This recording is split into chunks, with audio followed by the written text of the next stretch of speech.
রথযাত্রার স্পেশাল মুচমুচে খাজা। এই রেসিপিটি শুধু একটি মিষ্টি খাবার তৈরির পদ্ধতি নয়, এটি আমাদের জীবনের মিষ্টি মুহূর্তগুলোকে উদযাপন করার একটি উপায়। নমস্কার, আমি জয়ন্তীস কিচেন হাব চ্যানেলে আপনাদের সবাইকে স্বাগত। আজ আমি আপনাদের সাথে শেয়ার করব মুচমুচে রসালো খাজা তৈরির রেসিপিটি শুরু করার জন্য আমি প্রথমে নিয়ে নিয়েছি 300 গ্রাম ময়দা, তার মধ্যে দিয়ে দিলাম 1 টেবিল চামচ লবণ আর সামান্য পরিমাণ ঘি। ময়াম দিয়ে ভালো করে ময়দাটাকে মাখতে হবে।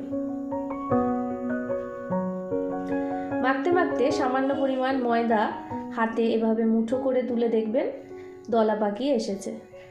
আবার সামান্য চাপ দিতেই সেটি ভেঙে গুঁড়ো গুঁড়ো হয়ে গেল, তাহলে বুঝবেন ময়ামটা ঠিকঠাক হয়েছে। এই পর্যায়ে জল দিয়ে ভালো করে ময়দাটাকে মেখে নেব। খুব বেশি যাতে নরম না হয় সেদিকে খেয়াল রেখে মাখতে হবে।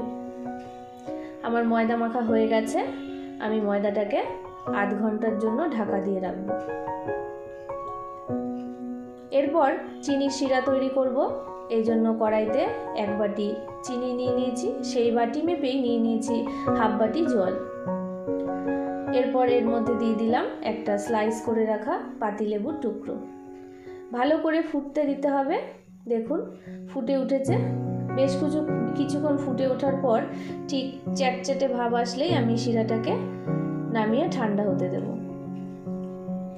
এদিকে আমার ময়দা ঢাকনা খুলে ঠিক এইরকম পর্যায়ে এসে দাঁড়িয়েছে, বেশ নরমও হয়েছে। আমি আরেকটু হাত দিয়ে মেখে নেব।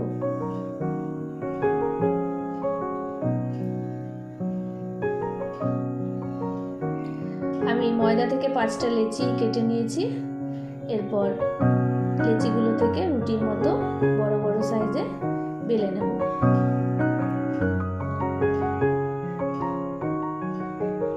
বন্ধুরা, রান্না শুধু একটা কাজ নয়, এটা একটা শিল্প, এটা একটা ভালোবাসা। তাই যখনই রাঁধবেন মন দিয়ে রাঁধবেন। আমার রান্না করতে তো বেশ ভালো লাগে।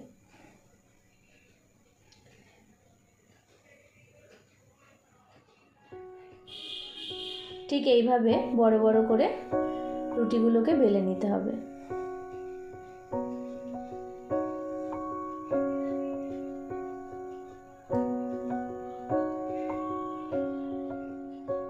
পাঁচটা রুটি আমি এভাবে বেলে নিয়েছি।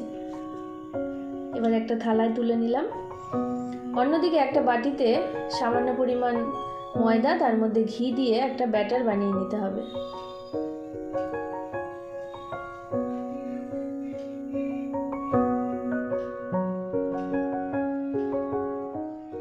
ঠিক এইরকম।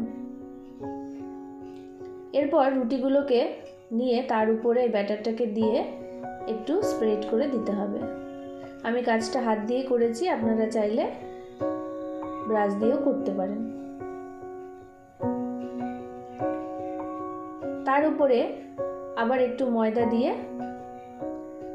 হাত দিয়ে আবার স্প্রেড করে দিয়েছি, মানে ব্যাটারটা আবার একটু ময়দা ছিটিয়ে ভালো করে স্প্রেড করে একটার উপর একটা রুটি এভাবে দিতে হবে। আমি মোট 5টা রুটি এভাবে দিয়েছি। দিয়ে এবার এগ রোলের মতো, এগ রোল যেভাবে রোল করে ঠিক এরকমভাবে মুড়িয়ে নিতে হবে। একটু চেপে চেপে মোড়াতে হবে যাতে ভাঁজগুলো খুলে না যায়। এবার একটা ছুরি দিয়ে আমি পিস পিস করে কেটে নেব।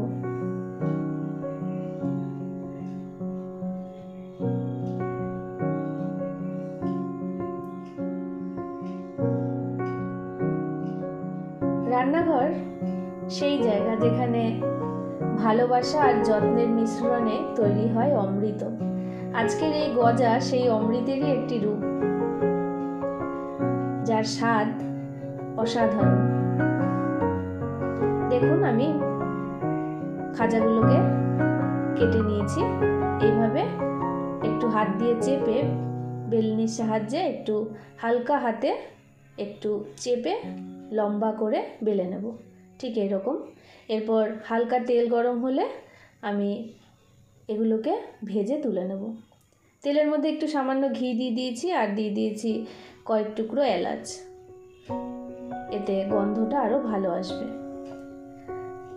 শিরার মধ্যেও সামান্য আমি ঘি দিয়েছি। খাজাগুলো আমার ভাজা হয়ে গেছে। আমি এবার শিরাতে দিয়ে উল্টে পাল্টে বেশ কিছুক্ষণ শিরার মধ্যে ডুবিয়ে রাখবো।